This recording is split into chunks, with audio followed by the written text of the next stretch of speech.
Hello, my name is James P. Moore, the creator and host of The Author's Voice. It's a privilege to be before military leaders who have dedicated their careers to the service of others and the strength of nations. I am a veteran. My family's lineage goes back 6 generations and has served this world all the way back to World War I. And because we're on the topic of transition, some years back, a family came to stay at my farm. They brought with them a 5-year-old boy. And I always felt sorry for him because we'd be all asleep, all the adults, and he'd be down at the kitchen table playing with his cars in the early morning hours. And one morning I got up and I went down to sit with him. And he looked at me and said, "Why are you so tired?" I said, "Well, when you're my age, you get a lot more tired than you used to be." And I kid you not, he took his car, he put it on the table, and looked at me with all sincerity and went, "I know what you feel. I could be 3 again." Kids. Today we are honored to introduce one of the most respected voices in military leadership, Ericka Kelly. She is a visionary whose work is transforming the journey for veterans as they transition from service to civilian life.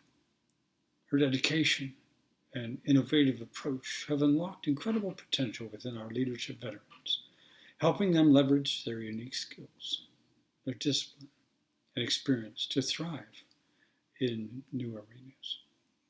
I have been so fortunate to know her for almost 5 years. Ericka Kelly is an accomplished veteran advocate, a best-selling author, a professional speaker, and an executive coach with a very unique blend of military and law enforcement experience. Her distinguished 32-year military tenure includes serving as the 17th Command Chief Sergeant for the Air Force Reserve Command, where she also acted as the enlisted advisor to the Chief of the Air Force Reserve Component. Now, as the CEO of Ericka Kelly Enterprises, she seamlessly translates her wealth of experience into her coaching practice. She is certified as an accredited executive coach by the John Maxwell Leadership Team in the United States and recognized as a master coach with the Conscious Coaching Academy in Europe. But this morning, I also want to introduce something truly groundbreaking: a world-class international online platform called The Great Sites, a part of which you'll experience today, the author's voice. Imagine an online space where inspiration, growth, and connection are not just encouraged, but are the foundation of every experience. The Great Sites is a revolutionary ecosystem of 22 interconnected platforms, each designed to empower individuals and communities to reach their highest potential, whether they are veterans, leaders, or anyone seeking to make a difference. It contains carefully curated videos of the world's best. Only 1 in 30 million YouTube videos qualifies to be on this site. It's the first of its kind in history. Now, as you listen to Ericka today, you'll begin to see how her work and the Great Sites are perfectly aligned because both focus on unlocking human potential, building resilience, creating opportunities for lifelong success. You're about to hear from a leader whose impact is already legendary, and you'll discover a platform that is poised to change the world.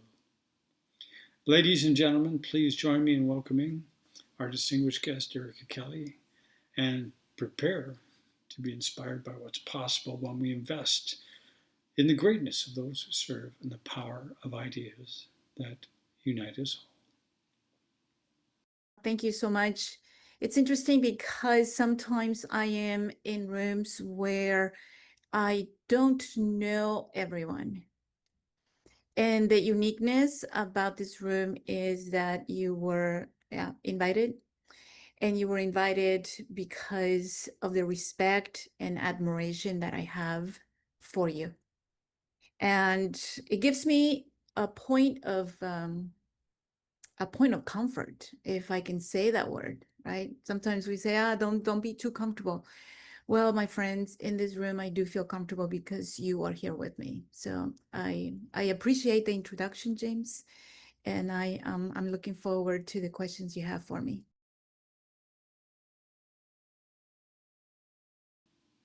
Ericka, as an immigrant, please tell us how you reached the United States and then joined the military. Well, so this is the amazing thing about the United States. And, I'm going to brag about the United States because I love the United States. And that is that it gives people like me an opportunity to find success, but it also, the United States gives individuals the chance to take risk and succeed. So my journey as an immigrant, um, interesting. I'm not going to bore everyone in the room with my story, but very young, at the age of 5, I was abandoned and left behind in it was locked shack where my mother, when she walked away from us, and when I say us, it was me and my 2 brothers, she left us behind. And we couldn't leave. We couldn't get out. We could pound on the walls to see if someone could hear us, but nothing was happening. And sometimes when I share that story, I don't share it because of, oh, poor Ericka. I share it because that story of being abandoned by my mother at such a young age created a foundation of who I am today as a woman. Nonetheless, we were in that shack for 7 days before my grandmother rescued us. And when she rescued us, the fact is that she rescued the body. She rescued a 5-year-old. But the scars that room, those 7 days created in me were very powerful. One is that for years, I could not comprehend why my mother would abandon me to die.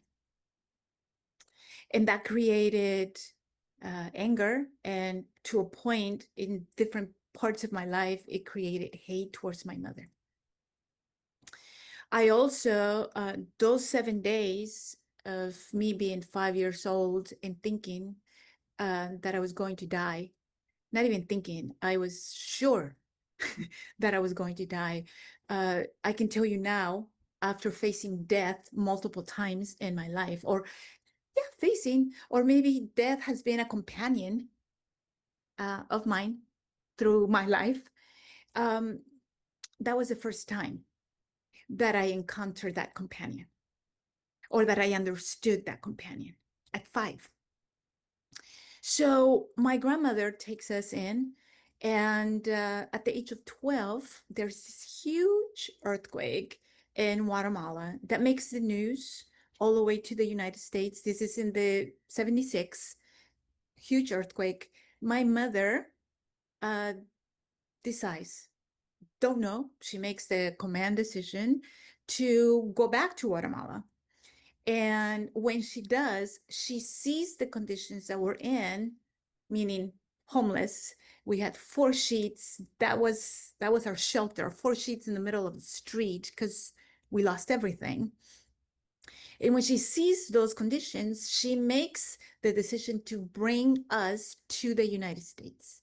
And I know that there's a lot of political conversations going back and forth, but I want to share with you that I was 12 years old when my mother made the decision to bring us to the United States.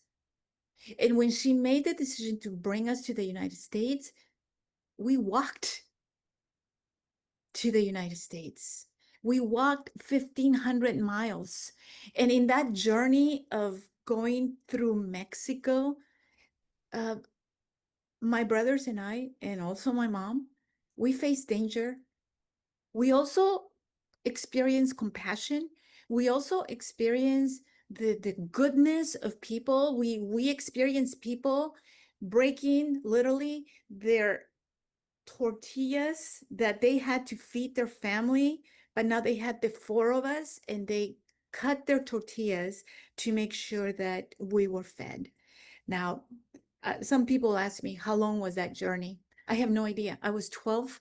I was mad at that woman that just took me away from home, and I was walking.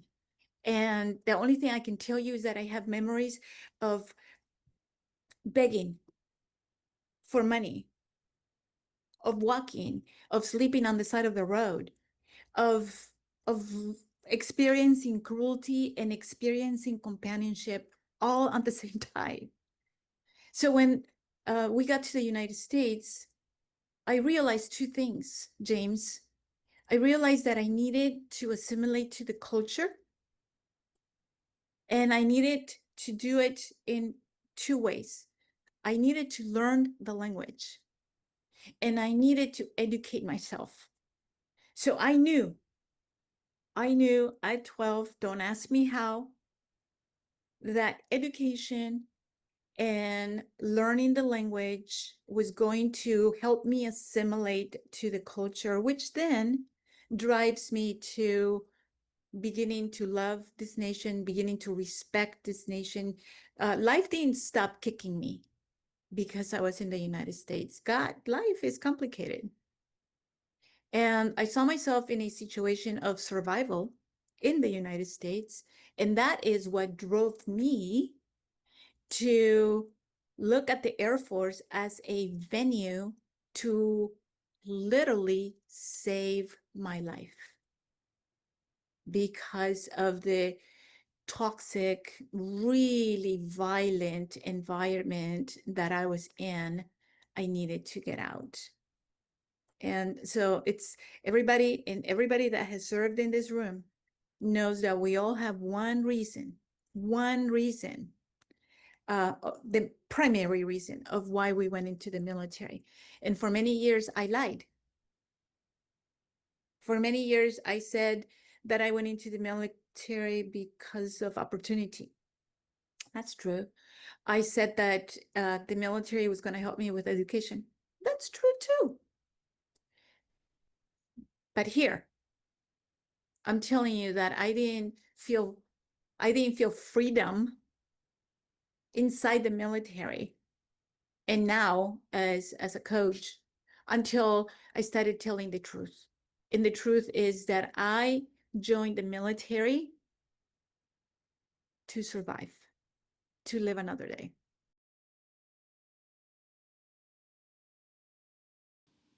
And Ericka, what inspired you to serve 32 years and not just 4? Yes, I mean, I say it sometimes, 32, James, 32 years and a half, please. 32 years and a half. I loved it. I loved the military. I loved the mission. I loved the people. Now, did I really, really like the red tape? All of us here can say sometimes it has a purpose, but most of the time it doesn't. But this is the deal. The deal is that I went into the military, Air Force, and the Air Force gave me a chance. The Air Force said yes to me. And remember, that 5-year-old that was stuck in that shack was in boot camp. So that low confidence, that low self-esteem, that do they really know who they said yes to? Because they said yes to someone that is broken in 1,000 pieces. Right? So I felt like, man, if they could see me, they would just push me to the side. Right. So I'm there, and I'm proud to be in the Air Force, but at the same time, like those emotions go up and down. At the same time, I'm like, oh my gosh, if they really knew who I was, they wouldn't be so happy that I'm here. So first night, I go to Texas. I get on a bus. They drive me, and everyone that I serve, they know the bus ride, right? To the base. Doesn't matter what branch. We take the bus. And I am getting off the bus, and the military instructors start doing their job in their kind words. And they're rushing us upstairs, right? And they're breaking things, throwing things. And I'm like, well, this is not exactly what I was expecting, but I'm okay. I'm okay. Remember, I was looking to live another day. And that night, as the chaos of other ladies crying or saying, what did I get myself into? I can tell you, little tears, not because I was regretful of being in that room. My tears were silent tears, the ones that just roll out. And the ones that that night I'm looking and I'm hearing the chaos, but everything stops, everything slows down. And that's when I made a promise. I made a promise that the Air Force would never be embarrassed of who I was as an airman, and that they would never regret. They would never regret choosing me as one of their own. So why 32 years, James? Because I wanted to keep up my word. I wanted to showcase, and the more I learned, the more I wanted to do, the more missions I went into, the more missions I wanted to do. Chad and I, we were chiefs. And oh, I mean, I'm not minimizing with Enrique too, right? I'm not minimizing it. But when we get to that level, James, we do need those years of experience, because nothing can overcome experience. And we needed to become that one.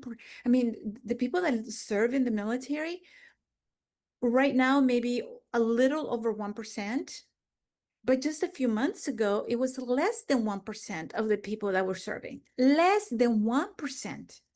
And within that less than 1%, you know, I'm looking, and I think Enrique, Chad, and I became the 1% inside that 1%, or inside that less than 1%. So why did I serve? Because I loved it. I loved the mission. I loved what I was doing. I loved who I was becoming, and I loved growing other leaders around me. It wasn't, you get to a point where it's not about you anymore. It's about the people that you are holding up, sometimes your commanders, right? Uh, and the people that are walking next to you, and the people that you are being an example for to bring up with you.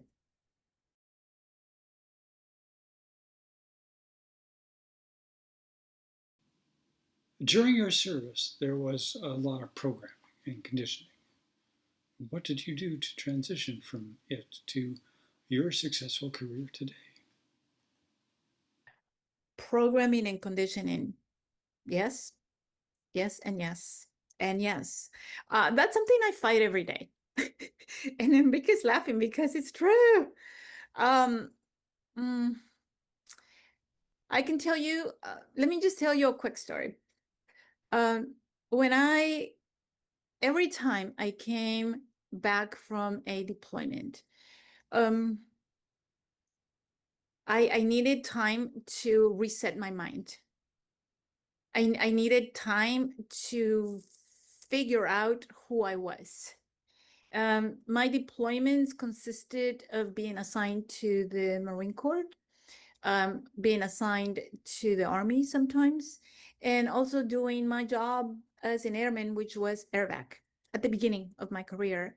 Later, when I became in the corporate world an executive leader, then I was more of an advisor. And yes, I would fly operational missions, but not in the same role. Mm. Uh, so the program and the conditioning that the military gives us, and we have Air Force, we have Navy, and we have Army in this room. No kidding, it's real. And it starts that night that we get off the bus or that minute that we get on the bus. And that conditioning continues until we are no longer in the military. What the military does so magnificently of conditioning us for that mission, I'm not criticizing the conditioning because it's necessary for us to execute the mission. What I wonder sometimes, and maybe that's why we're having this conversation about the book that I wrote, is about the military trying to do a good job at helping us transition out of the military. But in reality, it's only a class here and there, a piece of paper with a bunch of websites saying these people can help you. And then they drop you off at the bus stop and they keep on going. So the conditioning I live daily. You see Jose in the room? Hi, Jose. Jose is my brother. He literally is my brother. When I deployed, uh, my son, single mom, 2 boys, my son stayed with his mom, with my dear, amazing friend, Marta, who passed away a few months ago. And Jose is the tío to my sons, the brother that I need, the male role model that my sons needed to see in front of them as they were growing up as men. So the conditioning is that when I would come home and I would go to the Jose's, his last name is Macias, when I would go to the Macias house, very traditional Mexican family, and I would be on the corner. I would be quiet. All the things that all military can talk about once in a while. And this is years ago. My youngest son is 26. And not until, and Jose's my witness because he's in the room, not until maybe 6 months ago, a holiday, maybe the grief of Martha's death, is when I was talking to Jose and 2 of his brothers. Not even my sons. Jose and 2 of his brothers. And I'm telling them, why is it that I need to, even though I'm here, I'm not here? Even though I want to be part of, I can't connect because something ripped. Something ripped. And every day I try to reconnect that. And if I'm in a military environment, no issues, no problems. It's my world. It's my DNA. But James, even though as an executive coach, even though I do a lot of mentoring now, that is the cross that I bear. That is a cross that I bear every day. And that's that I need to be intentional at connecting with the people that love me. And I need to be intentional at connecting with a world that I'm not familiar with.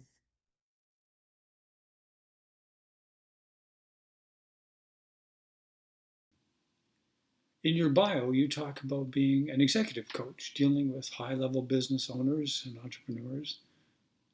How did you help these military veterans get there? Well, executive coaching came my way when I am looking at those 32 years of service, and they're ending. So I'm about 29 years, maybe 29 years. And I know, and I'm a planner, James. So I'm a planner. I'm always like, okay, I got this. I got this. I know this. What's next? What's next? So in my planning, I'm asking myself 2, 3 years before retirement. I don't know if Chad did this when he was retired, because Chad just recently retired from the Air Force. But this is what I did. I started looking at what next. And then I came to a center point of people are people are my business. Because I never want to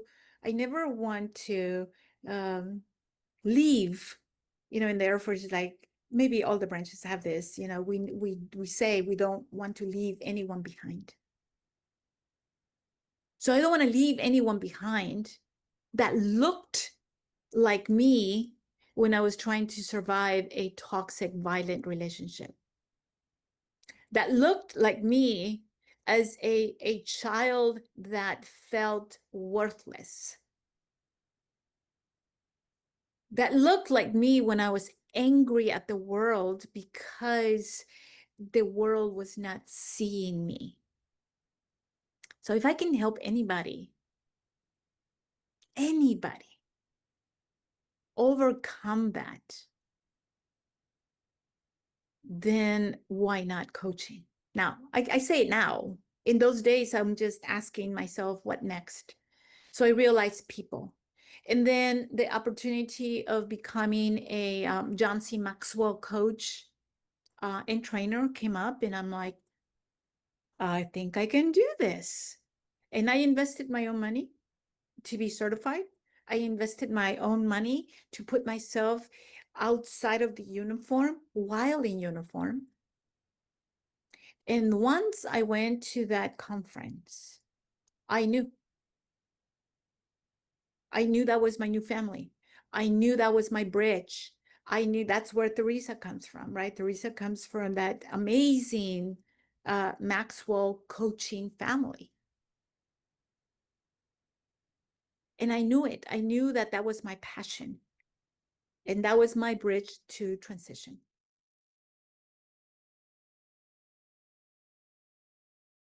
And you've written a book. Tell us about the 5-step roadmap. Yeah. So uh, it's interesting because yeah, if we grow every day or if we do something different every day, then opportunities come. And because you're growing, then you're not closing the door to opportunity. You're not saying, oh no, not right now, I'm not ready. And you protect yourself with all kinds of beautiful blankets that stop you from growing. So when I first um, retired from the Air Force, I had a pretty amazing friend, Lefford Fate, also a command chief in the Air Force. And he said, Ericka, when are you going to write your book? And when he said your book, he meant my life story. He meant the childhood, the teenager, the military, the coach, the law enforcement, right? Because I served also as a special agent for the Department of Justice and the Department of Homeland. When are you going to write your book? And I told him, Lefford, I'm not ready. And he said, how about if I leave that alone because it's very personal and you and I write a book together? And he helped me take those blankets off. And he and I wrote a book, and this is in 2019. I think it was published maybe in 2020, called Persistence, where we tell the stories of the one person that we need in our life that can say, you can do it. The one person that, or shakes you a little bit and goes, you're going the wrong way. But we need that person. And so the book is all about the stories of multiple leaders that had that one person.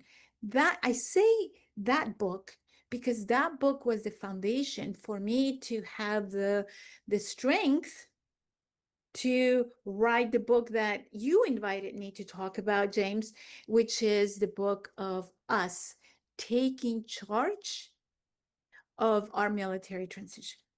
So yeah, it's a short read, maybe simplistic in the language, but I wanted it to be simplistic in the language because this is not the sheet of web pages that we get when we leave and they tell us, thank you for your service.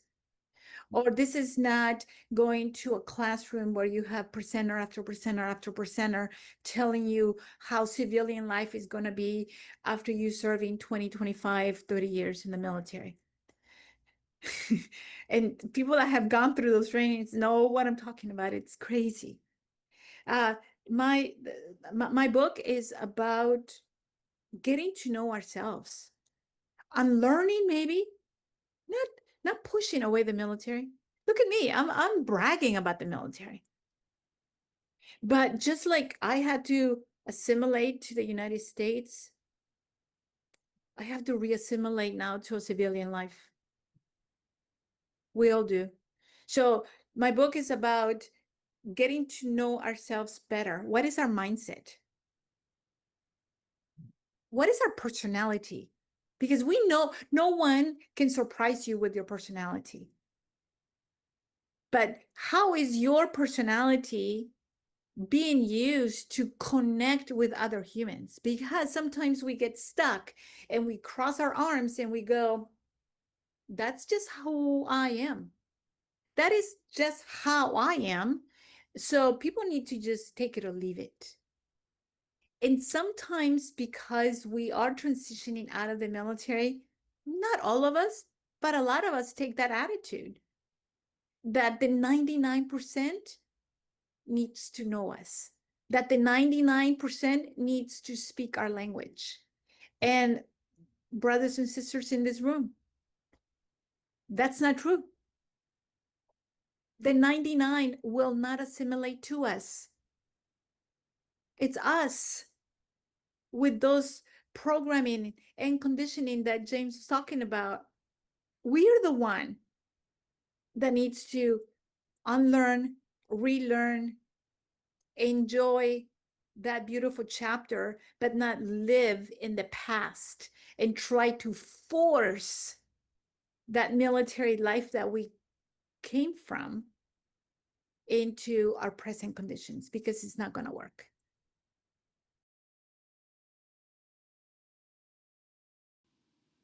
And you have a few things to offer. You are preparing a master class that you are inviting veterans to. You also have a free email, a free daily email, and they can also join a free monthly Zoom meeting to discuss their transition and successes. Yes. So, again, by trade, I am an executive coach now. I have my amazing background in the military, my amazing background as an agent. However, the military, more so than law enforcement, will continue to be part of who I am. So every month, I host a conversation, a military leadership conversation, complimentary to whoever wants to come in the military. Maybe sometimes family members come. And sometimes there's 20 people in the room, and sometimes there's 2 people in the room, and it doesn't matter, because I go back to what I said earlier, is if I can help one person, then that one person is going to have the conversation of talking to someone with 32 years of experience, someone that has spent thousands of dollars to better herself as a coach and as a trainer, and for me to give that time to whoever wants to come. So yes, anyone is invited to that complimentary class. And I also send, thank you for saying that, James. That's, thank you. Uh, I have a Monday through Friday email. It's a leadership email that I just sent. So if you signed up for my emails, you're gonna get them. Sometimes they're short, sometimes they're long, and sometimes they're like, what is she talking about? But but okay, let me back up a little. What is she talking about? I am talking about life sometimes, but I get sidetracked. Sometimes I go too left field or too right. And I'm talking about Napoleon Hill, and I'm talking about Bob Proctor, and I'm talking about Zig Ziglar, and and some people are like, who are those dudes? And I say, those are my mentors. Those are the, women and men that are my mentors to navigate me to become better. So as I'm learning crazy things, I'm putting them in the emails. And that's why sometimes they're like, what are you talking about? And sometimes they call me or sometimes they email me back, like, you know, what the heck over? And I explain, and then everything's good.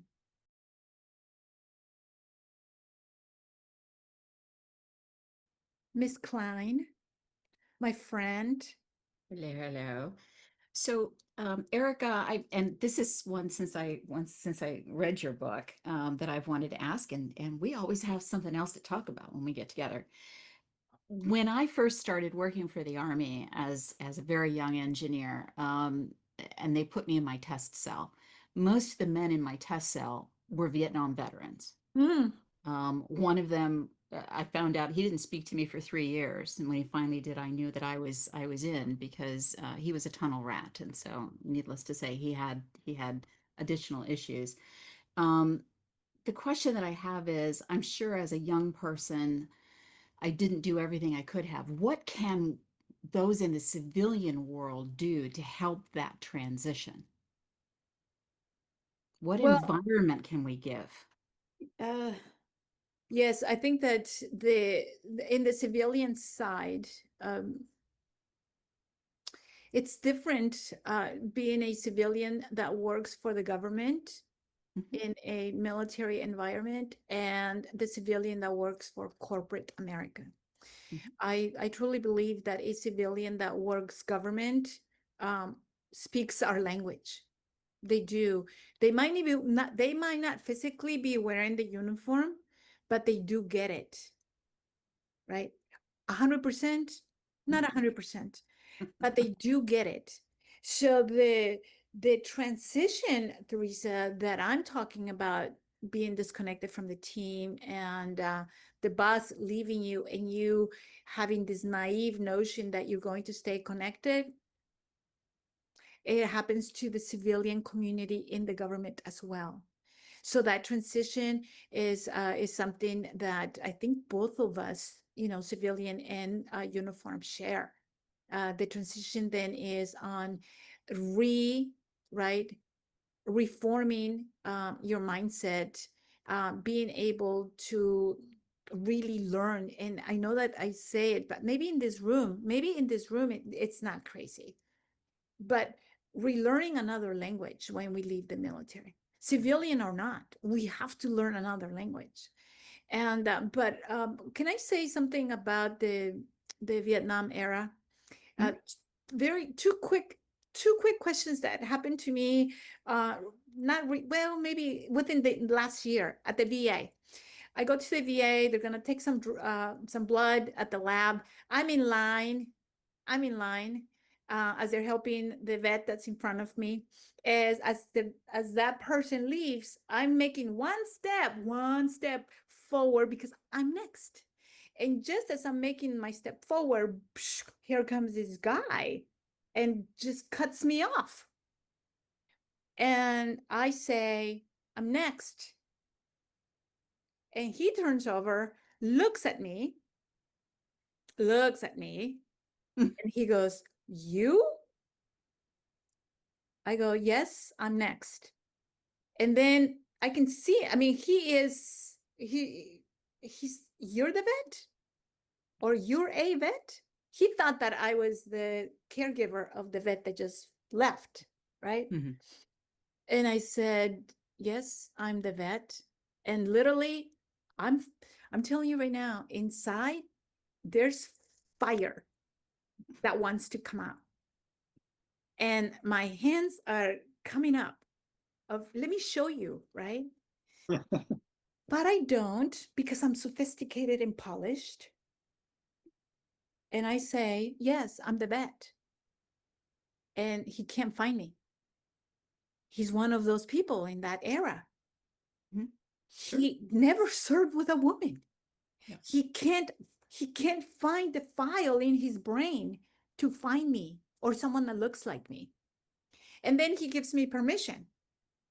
And he steps away and he goes, just a little baby step. He steps back and he goes, Okay, go ahead. You can go. That's okay. Right. In his brain, he was going processing, processing, Right. processing, No, processing. he's still trying to find me. So then, and then another time, I'm at the VA sitting next to this beautiful, handsome, very handsome Vietnam vet, right? Named Scott. I don't know if he ever watches this video. Here I am, Scott. But just kidding, just kidding. But he and I started talking, and he asked me what I did in the military. I told him that at the beginning I was airback medic. He was a corpsman in the Navy, Mhm. and he was immediate. It was same language, same stories. He told me about some of his Vietnam stories. I told him some Afghanistan and Somalia and all stories, but same language, same connection. It was magical. But anyway, thank you, Teresa, for the question. Sure. So, not a question, but really just a statement about Erica and the book and what she's been through. I've been in, since I left the military in 95, 96. I've been in the business world. I've done a lot of great things. And one thing they teach in the military, especially in a Ranger unit, was how to be resilient, how to get through anything you can do. I mean, special ops units really, they push you to a limit. When you fall off, they bring you back over with a rope. They don't wait for you. They make you go over the cliff. And the one thing I learned about Erica when I started working with her was she's had resiliency her whole life. Like she didn't have to learn it in the military. I think she brought resilience to the military. And as I've learned about her, I'm a pretty dynamic leader. I think 30 years in leadership experience, I'm like, wow, I know a lot. And then I sat with Erica and we were in a coaching relationship and I'm like, wow, I don't know a lot. Erica was just, she's schooling me. And I was like, wow.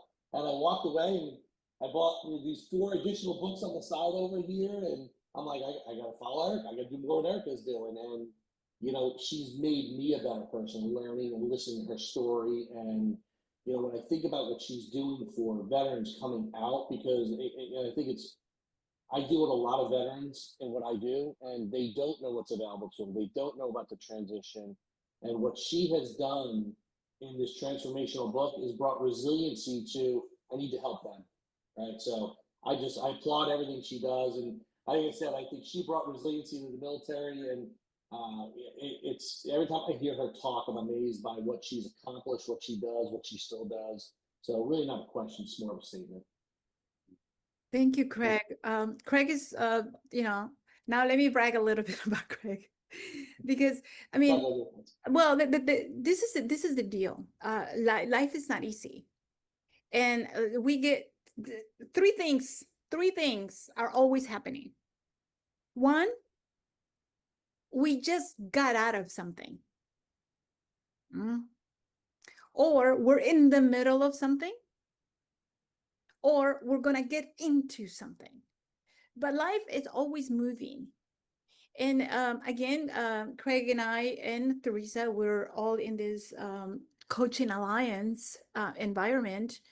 Craig, coming from a special ops mentality, those boys in the Army think differently.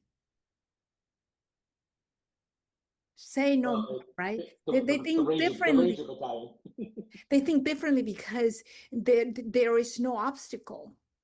Right? You have a broken arm. Who cares? I have another one. You don't have, you're injured. Who cares? I still fight. It does. There's no mentality of ever giving up. That doesn't even come as part of the equation. And maybe some of us share that mentality. But it was pretty evident with the coaching relationship that I built with Craig. So thank you for your comments, Craig. Anybody else? Thank you, brother. Chad. Hello. I got, and you touched on it briefly, Erica, and I know since all of us kind of have some sort of the military background, I was lucky enough, as you mentioned, to make chief. And I know we've all seen this before, and since you're kind of involved with transition, I don't believe this is something that has happened to me, but those of us who have achieved some sort of rank or success sometimes have a harder transition because they're not in that position anymore. And Mm-hmm. your analogy of dropping or stopping at the bus stop and getting off, I mean, that hits people somehow harder than others. So I guess my question is, how do you address that, or is that something that you talk about? Yeah, it's finding success in a different environment, or redefining success in a different environment. Uh, you know, being part of the 1%, celebrate it, celebrate it. But there is no way that we can hold on and look back and hold on to that. We got to let go. That's where intentionality comes. Right? We need to let go, and to a point, surrender with strategic planning, of course. How can you surrender without having a plan? But if we are intentional about doing something different every day, then yes, we don't have a personal assistant anymore. We don't have someone that we can call and say, hey, this is not working, and because you're the chief, people are in your office in less than 2 minutes to take care of you, to drive you, to do your trip planning, to whatever. um, it is different. And what is next after the military is as amazing, or maybe even more powerful, because you have that military journey in your background to make us find purpose. People have jobs. Job is a job. A job most of the time doesn't give you a retirement. A career gives you a retirement. A purpose, a calling, gives you significance. And some of us that serve in the military, and going back to James' question, why 32 years? Because the 32 years gave me significance. And what I'm doing now, trying to help the military community, trying to help the veteran community, trying to be the best executive coach that I can be, is because I want to be significant. I'm not chasing the shiny spark of success. I'm not. I don't think I ever did. I was always looking for purpose. I was always looking for, do I matter? Remember that kid in that shack? Why am I alive? Why was I abandoned? Why? And then I stopped and I thought, why not me? Because what I went through, I don't wish on anybody. Anybody. So if I went through all those things, is that, and I take it as such, an obligation for me to then help somebody else that is in a dark room, going to the dark room, or coming out of a dark room. So it's Chad is transition is real, and we all go through it. We might come out on the other side all bruised up, or smoothly, like I'm trying to do, smoothly, So like James was saying, I have those emails. I have that complimentary monthly. I am going to do a master class in the book so we can go chapter by chapter once a week in that master class. And then Karina, who is in this room, and Karina is also helping me put a webinar together about military transition. So it's just baby little steps. Mm. No, it's all good stuff. I had the civilian career as well. I retired from the FAA as an inspector, which I would never have had the opportunity to do if the Air Force didn't teach me how to fix airplanes. So, Amen. and I got my Army shirt, even though I'm an Air Force guy. I got my Army shirt because my nephew, who was a baseball pitcher at West Point, just graduated a couple weeks ago. Oh, fantastic. That's So, amazing. and I'll end with this. Just thanks everybody in the room for your service and what you've done, and I appreciate it. I feel smarter just sitting here.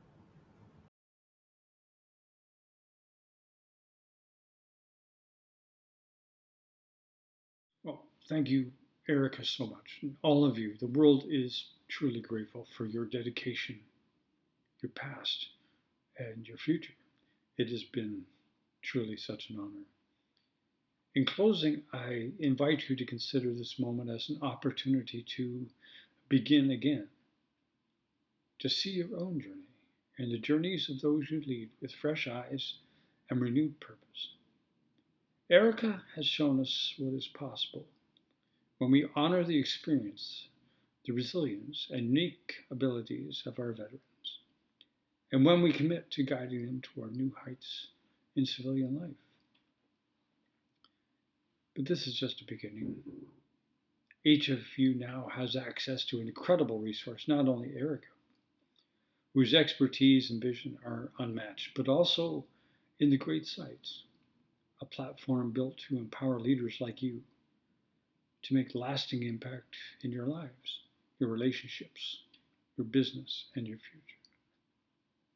Imagine a world where every veteran, every leader, and every individual is equipped with the tools, inspiration, and connections they need to thrive. That is the promise of the great sites. So as I leave you today, I encourage you to reach out to Ericka to explore her insights further and to discover how the great sites can support you in your own mission, whether it's supporting veterans or building stronger teams or shaping a brighter future for all. Thank you once again for your leadership, your service, your commitment to making a difference. And as I mentioned earlier, I have included the links to her free daily emails and her free monthly events in the chat. Thank you so much. Have a great day.